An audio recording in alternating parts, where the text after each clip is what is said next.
Gua awalnya skeptis sama Samsung Galaxy S25 Edge. Masa sih cuman ngandelin tipis-tipisan doang, tapi harganya bisa sampai 2 digit, 20 juta loh. Itu harga yang mahal untuk sebuah smartphone Android. Tapi sebenarnya kelebihan apa sih yang ditawarkan oleh smartphone tipis Samsung ini? Di video ini bakal gue bahas satu persatu.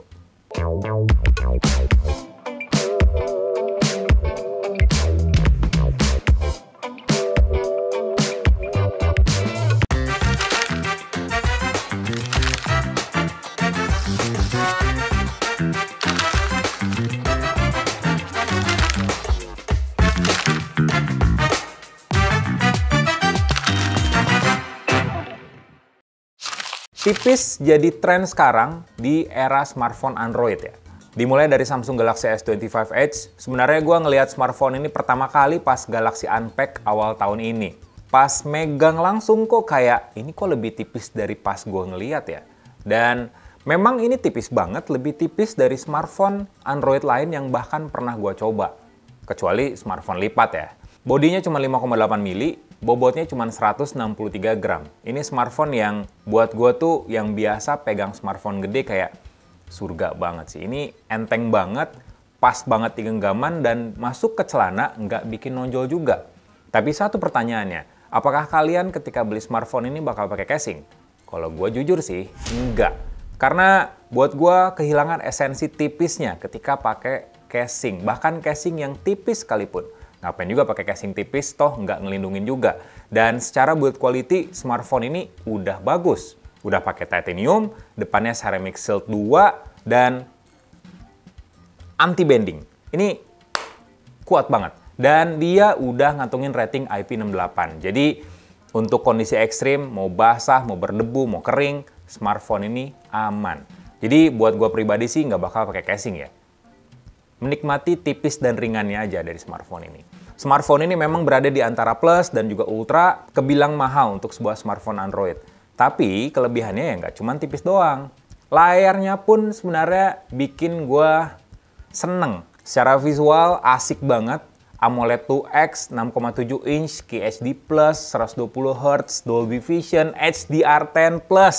Tingkat kecerahan yang udah tinggi, jadi kalian mau pakai di indoor, mau pakai di outdoor, kelihatan semua kontennya. Mau yang gelap kek, mau yang terang kek, semuanya kelihatan, semuanya clear.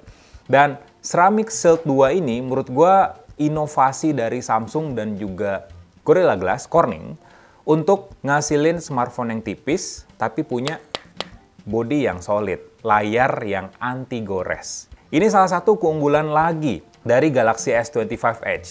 Bayangin, layar yang bagus dipaduin sama prosesor yang kencang. Buat kalian yang seneng ngegame, udah pasti semua game AAA di Android jalan rata kanan di smartphone ini. Delta Force salah satu game yang sering gue mainin sekarang. Grafisnya bahkan bisa di-set ke max. Bahkan smartphone gaming yang pernah gue coba pun max belum tentu bisa di smartphone tersebut. Dan di Edge bisa max dengan frame rate mentok di 60 FPS. Di Delta Force juga kalian bisa ngaktifin mode 90 FPS atau 120 FPS. Jadi bener-bener ngasih visualisasi yang mulus, grafik yang tinggi, main game harusnya sih nggak bikin pusing. Genshin Impact gimana? Genshin Impact 60 FPS di grafis highest di smartphone ini. Jadi perpaduan dapur pacu yang kencang, layar yang bagus, dan desain yang ergonomis, ini enak banget buat ngegame. Game AAA sih bisa dilibas abis. Tapi yang jadi pertanyaannya pasti nih ya, panas apa enggak sih? Jadi, di dalam smartphone yang tipis 5,8 mili ini, tersimpan vapor chamber, sistem pendingin berupa vapor chamber yang ternyata 10% lebih luas dari Galaxy S25 Plus. Jadi, lembaran vapor chambernya memang melapisi mainboard dan ya area baterai di smartphone ini jadi lebih luas. Jadi nggak cuma panas di sekitar kamera aja, di mainboard, di sekitar prosesor, atau di bagian layar depan, tapi ya merata ke semua body, jadi panasnya nggak panas banget. Gua pun main game Delta Force, Genshin Impact, ya sekitar 39-40 derajat Celcius malah. Di tangan sih normal-normal aja ya. Memang kerasa anget, tapi anget-anget ayam. Nggak panas yang malah bikin nggak nyaman. Pasti kalian bertanya, seberapa kenceng sih smartphone ini? Jadi gue melakukan beberapa tes pakai aplikasi benchmark. Antutu lah ya yang paling common buat kalian. 2 jutaan poin. Tapi masih bisa bersaing lah ya dengan smartphone paling mahalnya Samsung. Akhirnya gue ngerasa kalau apakah Samsung nge-downclock Snapdragon 8 Elite for Galaxy? Enggak, karena ya secara prime core pun udah overclock dibandingin sama Snapdragon 8 Elite yang versi originalnya. Gue ngerasa Samsung memang nahan performance dari dapur pacunya, ya biar apa? Biar nggak panas. Cuman ada anomali, mungkin ya kekurangan juga yang gue rasain di S25 Edge based on benchmark, yang mirip-mirip dengan Galaxy S25 Ultra. Stabilisasinya. Stabilisasinya cuman berada di kisaran 51% aja, baik di GPU maupun di CPU. Perpaduan Snapdragon 8 Elite dan One UI 7 berbasis Android 15 menjaga performance-nya tetap stagnan, nggak turun, nggak naik juga. Yang penting nggak overheat di tangan pengguna. Based on pengujian juga dari aplikasi Antutu maupun 3D Mark, suhunya berada di kisaran 40 sampai 45 derajat aja, nggak lebih. Jadi masih berada di tahap normal lah, masih kebilang anget, nggak terlalu panas, dan bahkan nggak nge-restart gara-gara overheat. Hal skeptis lainnya dari sebuah smartphone tipis adalah baterai. Memang sayangnya Samsung belum pakai baterai silikon karbon, mirip kayak Xiaomi, Oppo, Vivo, dan lain sebagainya yang bikin mereka bisa bikin baterai yang tipis tapi dengan kapasitas yang besar. 3.900 mAh aja di Samsung Galaxy S25 Edge yang bahkan jauh lebih rendah dari smartphone Android rata-rata yang udah 5.000 sampai 5.500 mAh. Bahkan ada yang 7.000 mAh. Bahkan kalah juga sama Oppo Find N5 yang kalau dibuka lebih tipis dari smartphone ini. Cuman ya, itu sekedar angka aja. Memang nggak boleh suuzon ya. Kalau ngelihat dari luaran, oh kecil, nggak boleh. Ternyata baterai sekecil ini punya kemampuan yang sangat besar. Gue melakukan 2 pengujian. Yang pertama, gue pakai smartphone ini dengan habit khas gue yang heavy user bisa dibilang. Ternyata bisa kuat sampai lebih dari 15 jam. Gue pakai scrolling medsos, buat foto-foto juga, terus buat ngegame.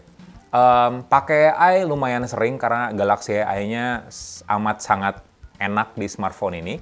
15 jam lebih dengan screen on time lebih dari 4 jam, hampir 5 jam screen on time-nya. Sementara pengujian kedua pakai PC Mark Battery Test itu lebih dari 14 jam 48 menit dengan baterai tersisa sekitar 19%.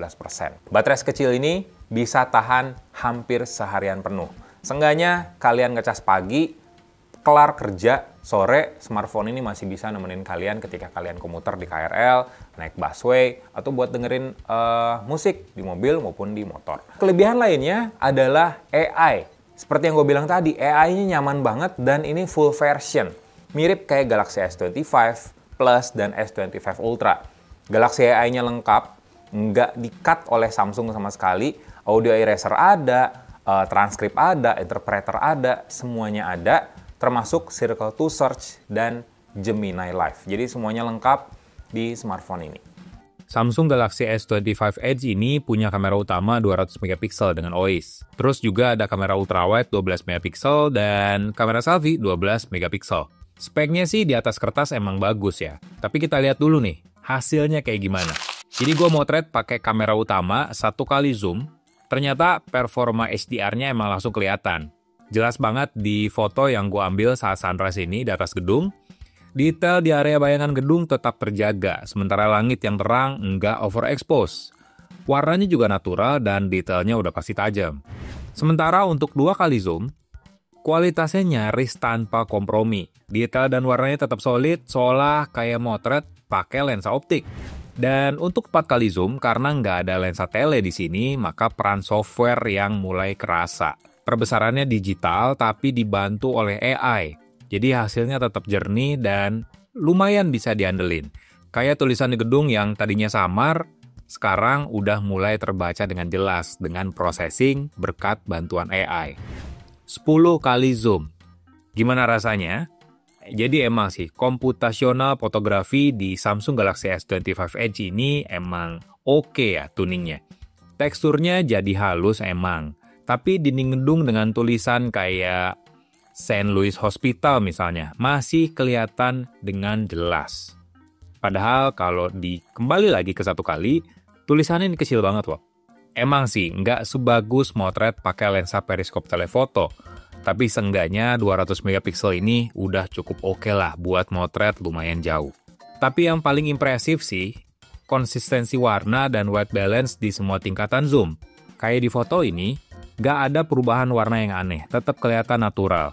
Jadi Samsung Galaxy S25 Edge emang punya sistem kamera yang dinamis, jadi kalian bisa motret dari ultra wide, wide, bahkan dengan perbesaran sampai 10 kali zoom yang bisa diandelin hasilnya.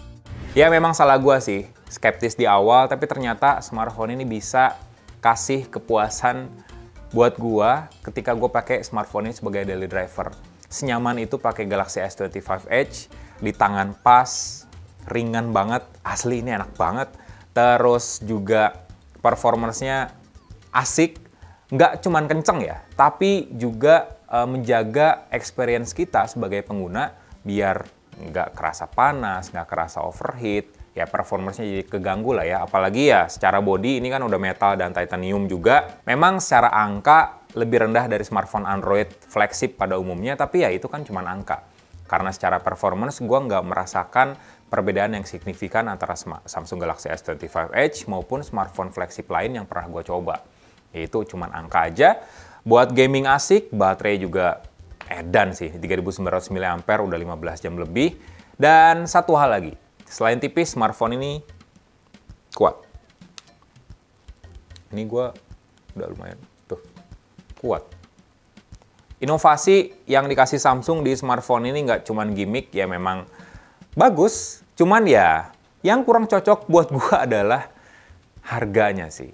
Harusnya Samsung bisa ke depannya ya, seri berikutnya harusnya Samsung bisa lebih murah ngejual Galaxy S25 Edge. Dan saran aja, daripada saling makan serinya, mendingan plus dihilangin, jadi cuman ada S26 mungkin ya, S26 standar, S26 Edge, dan S26 Ultra. Jadi plusnya dihilangin, jadi ini bisa masuk ke marketnya plus yang harganya nggak terlalu mahal dan juga sedikit berada di atas Galaxy S Series versi standarnya. Itu sih saran aja karena secara overall smartphone ini memang udah premium, kasih experience yang maksimal banget. So itu aja reviewnya. Like video ini, kasih komen, share juga jangan lupa. Bye!